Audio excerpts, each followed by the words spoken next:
Allons-y, let's go. Et salut tout le monde, c'est Spectuous The Rock Family. Aujourd'hui on se retrouve pour le 12e tutoriel de la série Comment créer un jeu vidéo de A à Z avec Unity et Blender. On reprend où on en était. Donc dans le dernier épisode je vous avais montré comment importer les portes et faire le système pour qu'elles s'ouvrent quand on passe dans le champ invisible Try Keys. Donc on n'avait pas encore fait le message d'erreur au cas où si on n'a pas de clé. Donc moi je l'ai déjà fait, donc je vais vous expliquer comment j'ai fait. Au passage, entre la vidéo précédente et celle-là, je me suis occupé de mettre tous les try keys devant les portes et bien attribuer les paramètres. Du coup elles fonctionnent toutes. Et qu'est-ce qu'on va faire dans cet épisode? C'est simple, on va mettre des clés. Donc pour l'instant on les a pas modélisées, donc on met des capsules qui s'appellent key, voilà. Ils sont en box collector is trigger, c'est-à-dire qu'on pourra passer à travers comme on a fait pour try keys.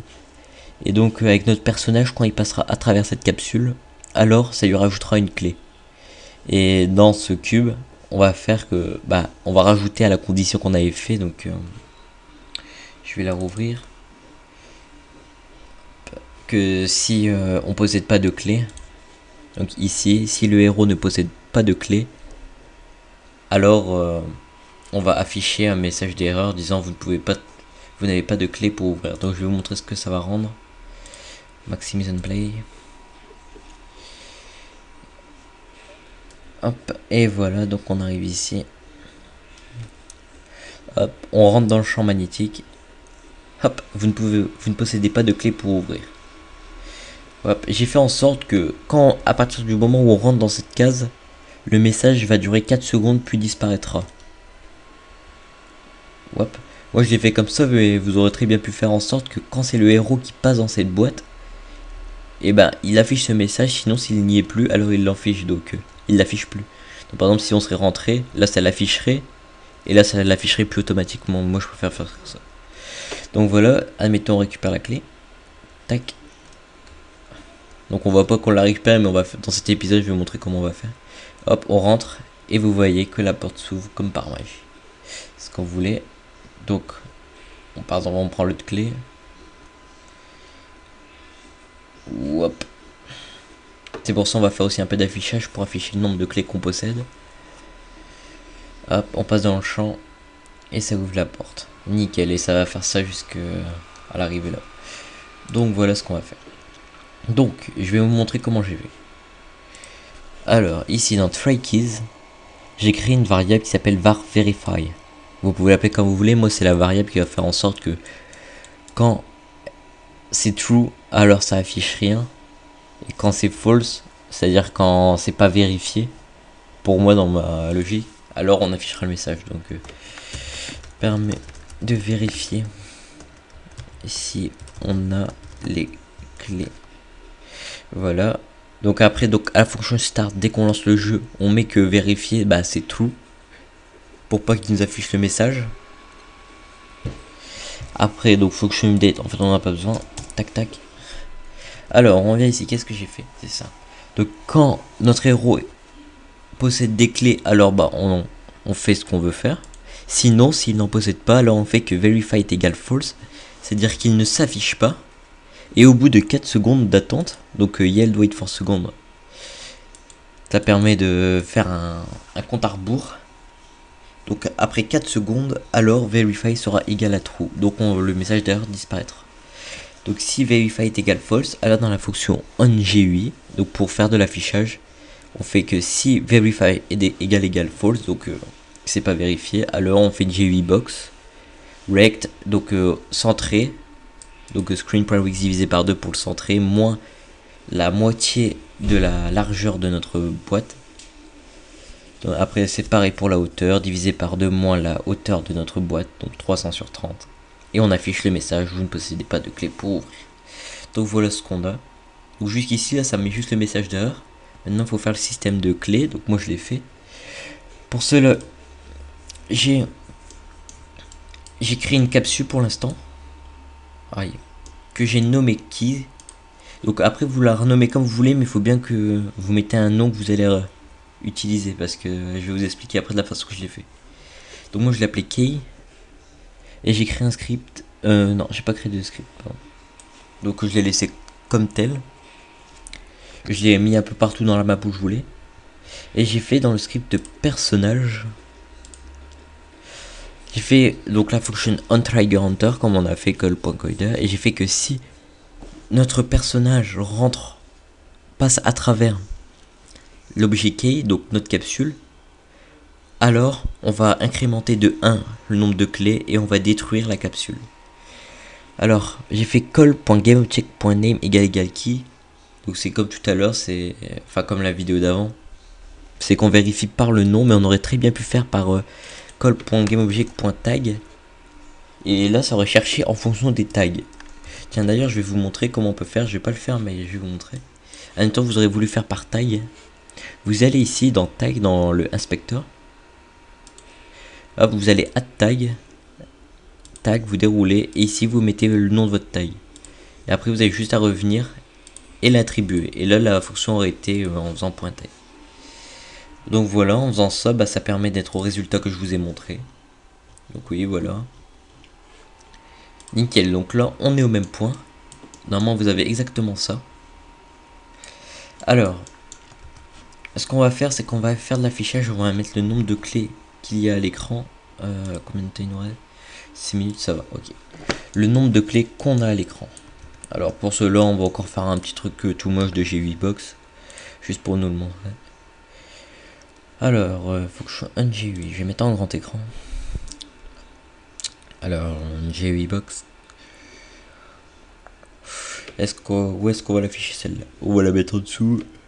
G8.box. Après que je la réécris, ça ne fera pas de mal. Donc toujours de la même taille. Enfin, ouais, de la même taille. Donc attends, on va faire... Ouais, non, on va pas la mettre tout de suite. On va la laisser à gauche. Ça va faire un peu chargé. Mais... ouais, c'est embêtant. Bon, tant pis, pour l'instant, on va la laisser comme là. Donc comme c'est 30, 90 plus 40, ça fait 130. 230. Ah, sauf que celle-là, je crois qu'elle y est. 10, 10, 10, 5, 10, 40. Ouais, ok, c'est bon. Et en message, on va lui mettre clé.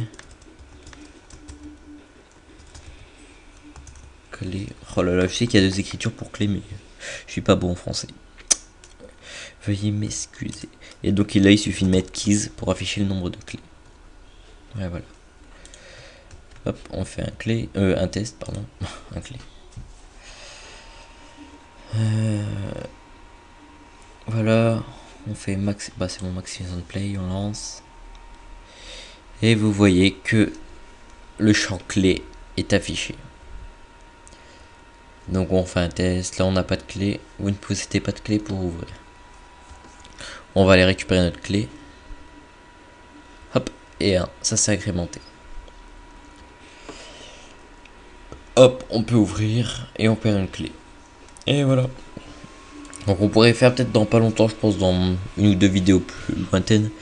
Plus tard, on va faire en sorte qu'on va afficher une texture à la place de clé. En G8box, ça fera plus beau. Oh voilà, alors on arrive à combien de temps? Parce que c'est à peu près tout, là on a fait le système y est fait, il nous reste 8 minutes. Il nous manque que la clé. Je sais pas, est-ce que je vais le faire sur Blender tout de suite? Ou alors je vous montre un nouveau système. Bon, on va aller la faire sur Blender vite fait, ça prendra pas beaucoup de temps. Qu'on ouvre Blender. Parce que là, notre système, il est fini. À moins que j'ai oublié quelques trucs, donc si vous pensez que je peux faire des améliorations, dites-le moi dans les commentaires. Hop, on enregistre. Moi, c'est dans Blender. On va appeler ça Key.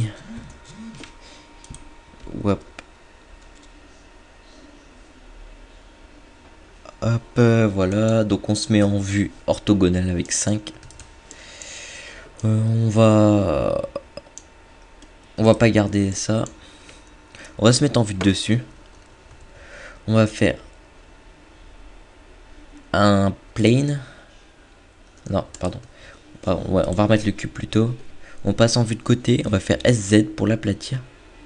Il faut faire vraiment quelque chose de pas trop épais. Ouais, puis si, c'est censé être un peu cartoon. C'est bon, hop. Par contre, la taille, on va baisser parce qu'il va nous falloir juste un carré. Et on va modéliser en extrudant. Alors, la clé, comment on va la faire? Je crois qu'on va faire un truc assez basique. Ouais, à peu près un truc dans ce genre-là. Étiré. Hop, je disais, j'ai eu un petit après-midi.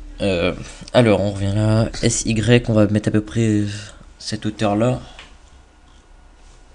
Qu'est-ce qu'on va faire? C'est qu'on va faire une boucle ici. Et ici, on va faire des petits barreaux. Un truc assez simple. Donc, du coup, on va la monter un petit peu pour mettre... Ouais, voilà. Nickel. Alors, maintenant... Bon, on va faire le plus simple. On va créer les deux petites barres. Hop, on descend. Donc pour descendre par cran, vous descendez et vous avez fait votre loop cut et vous descendez en tenant CTRL. On va le faire là. Donc je descends à 0,80.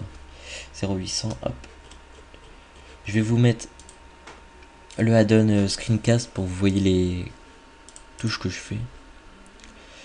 Screencast.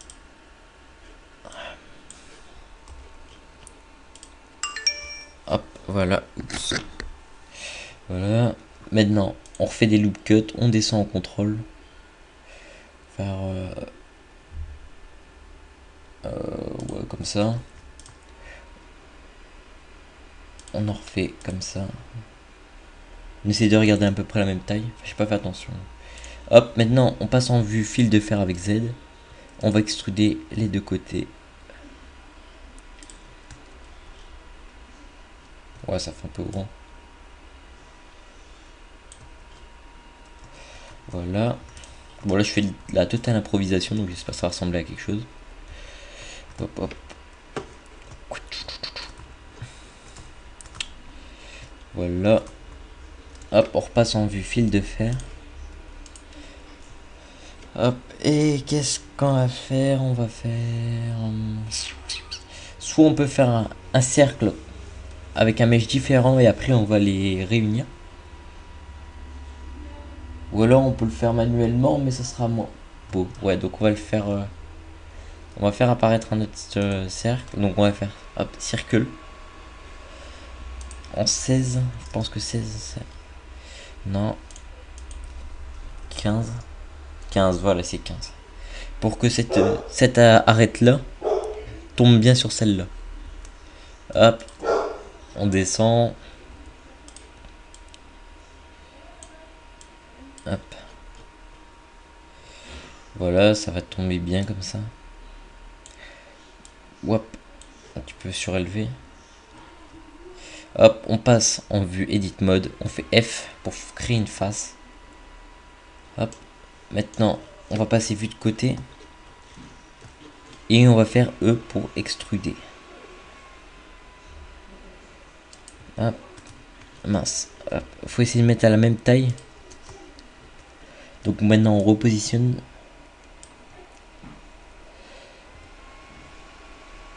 On va un peu le monter. Voilà, ça m'a l'air bon comme ça. Hop, on vient en vue de face. On va faire Alt Z pour voir en mode texturing s'il n'y a pas des faces invisibles. Et là on voit que c'est cette face du...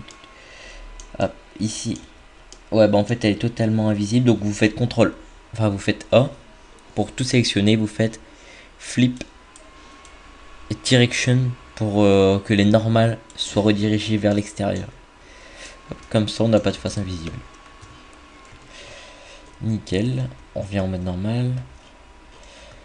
Donc on va travailler directement dessus. On va faire... Oups. Vous allez prendre les deux faces. Vous allez faire E pour extruder, mais vous faites clic droit pour l'enlever. Et vous faites S. Comme ça, vous allez créer une face à l'intérieur. peu près une largeur comme ça. Hop. Et vous effacez avec X faces. Voilà, par contre là on voit que les faces ils ne sont plus là, donc il faut les reboucher. Donc vous prenez les faces, F, clic droit, Shift, clic droit, F, clic droit, Shift, clic droit, F, et voilà on fait comme ça. Tac tac, tac tac, tac tac, tac tac, hop hop hop, hop hop hop, hop hop hop.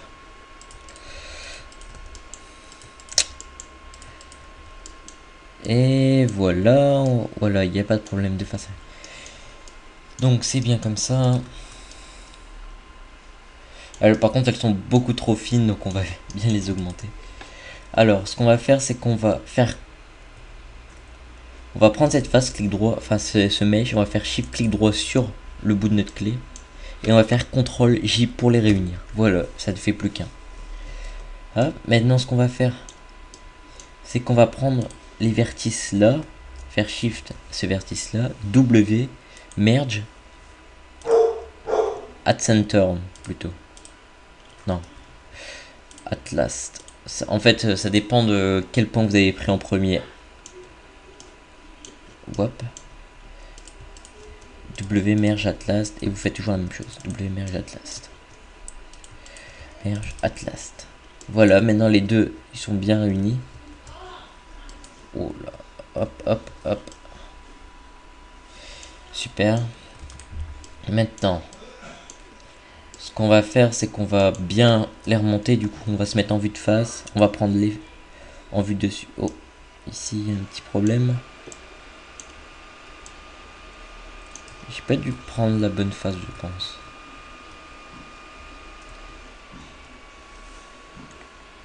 Hop, ça, edge. Alors, qu'est-ce qui s'est passé ici? Hop. Ce point-là n'a pas été mis où il fallait. Hop, merge, atlas. Voilà, c'est ça.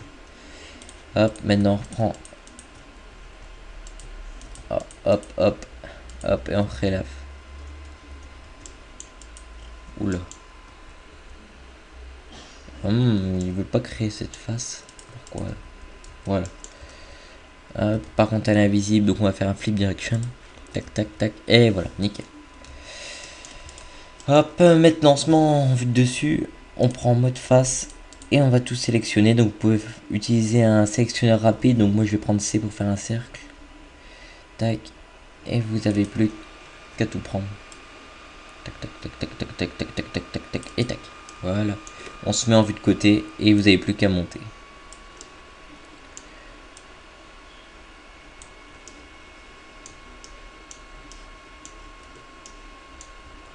Super.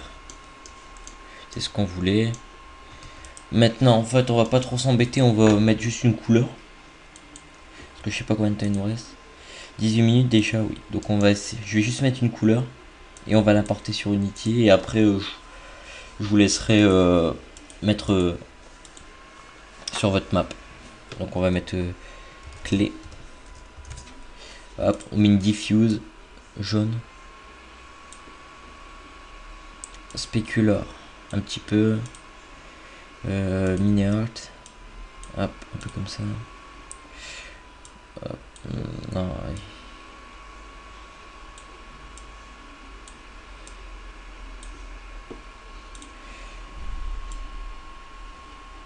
On va mettre un peu comme ça m'a l'air pas mal.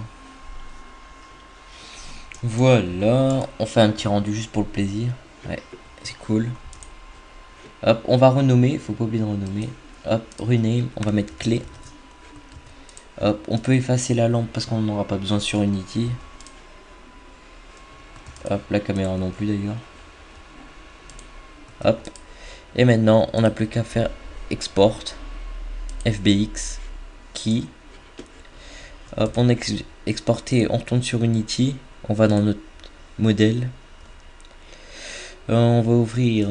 Hop, mince. Hop, document.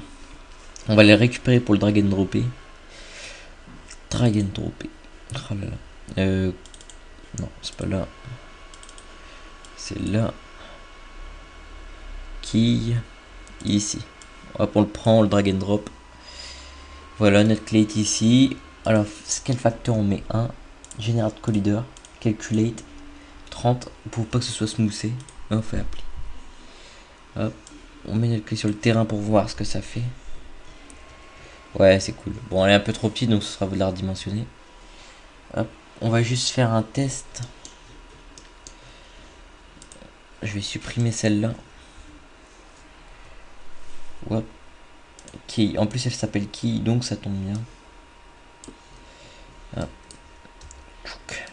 Voilà. Vous allez redimensionner manuellement. Un peu trop grand. Hop. Une rotation donc sur l'axe des X. En fait, non, vous mettez 0. Voilà.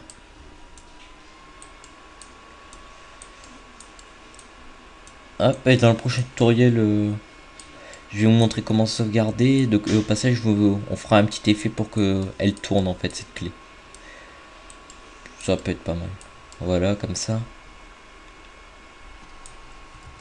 Hop, elle s'appelle bien Key, elle aussi. On va faire un petit test. Hop, allez. Ah, je crois que je n'ai pas mis le collider. Oui, ouais, je me disais bien. Sinon, ça rend pas mal. Donc, qui elle est là. Elle. Mesh collider, is trigger. Hop, on refait un test.